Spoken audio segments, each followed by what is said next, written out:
Welcome to the Daily Devo. My name is Jeremy, and today I want to talk to you about how God gives us the victory.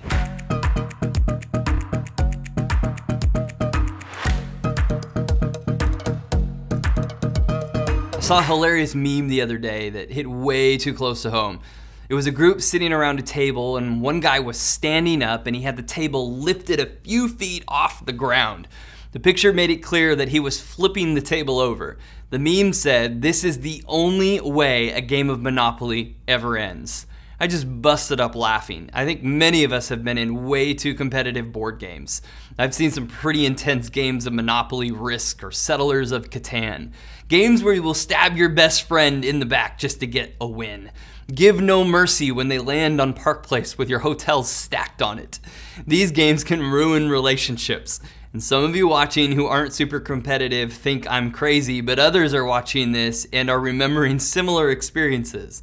The point is, most of us like winning. Losing isn't any fun at all. But for those of you who are watching that are less competitive, you may have an edge over us hyper-competitive people when it comes to a spiritual truth found in 1 Corinthians 15, verses 55 through 57. Let's take a look. Here's what the verse says.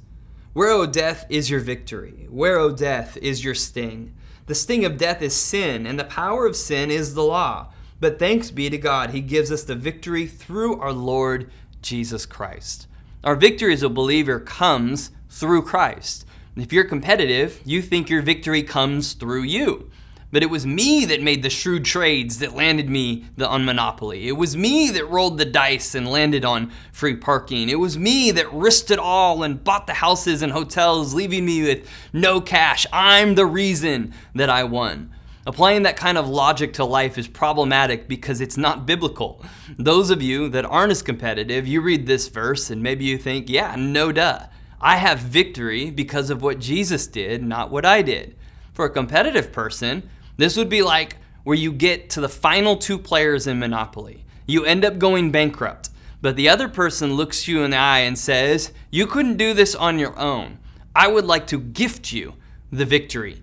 You would be so angry. How dare they be so condescending? I would rather take an L than you be able to say, "You gifted me the victory." I want to encourage you to embrace that you can't win as a Christian by what you can do. You get victory in life as a Christian based off what Jesus did.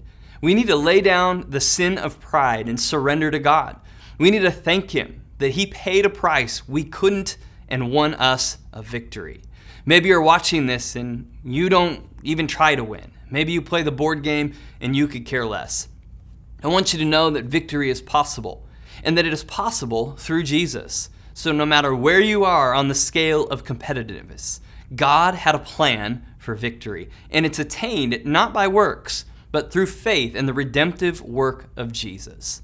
Thanks for joining us today on the Daily Devo.